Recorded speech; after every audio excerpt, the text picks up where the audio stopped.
Il s'occupe de nos plantes, mais les plantes s'occupent de nous. Bonjour Laurent Cabrol. Ah, pas mal. Bonjour, bonjour Pierre. Bien, Ben oui, puisque bien amené, bien amené. les plantes, bah oui, elles nous guérissent. Hein.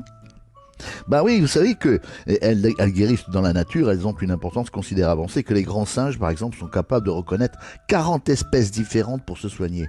Et au 19e siècle, les plantes, elles étaient destinées à chasser le mauvais sort, à retrouver des propriétés de guérison, mais des propriétés de guérison assez banales.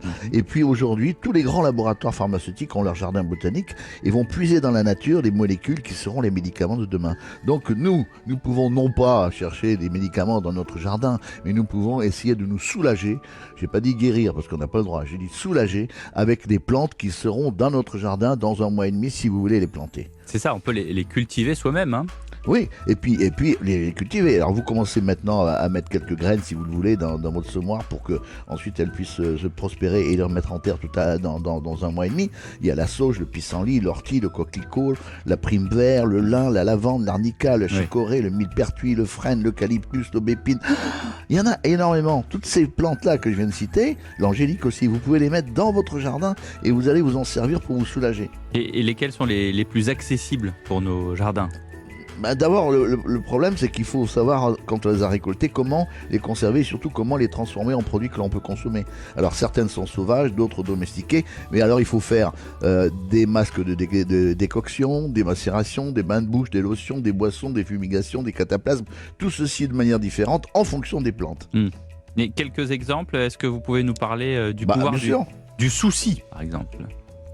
Le souci, il a des effets antiseptiques, anti-inflammatoires, cicatrisants, sur les petites plaies, sur les piqûres d'insectes, sur les coups de soleil. Ça, c'est ce que faisaient nos ancêtres. Le frêne est connu pour ses propriétés contre le rhumatisme.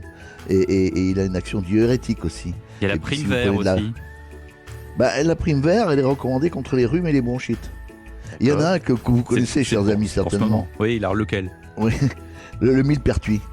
Le millepertuis, c'est un antidépresseur.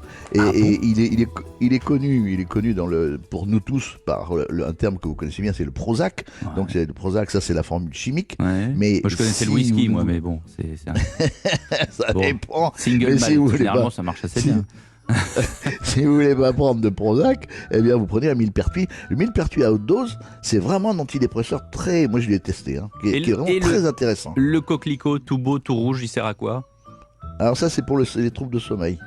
C'est vraiment efficace. Alors il faut le concocter, il faut le macérer, il faut le mettre, faut le mélanger, etc. Mais là vous avez des indications sur internet ou sur même n'importe quel herbologue. Tout plein de plantes qui nous guérissent. Merci beaucoup mon cher docteur Cabrol. Hey, si vous voulez une consultation, elle est gratuite. À la semaine prochaine. Bye bye.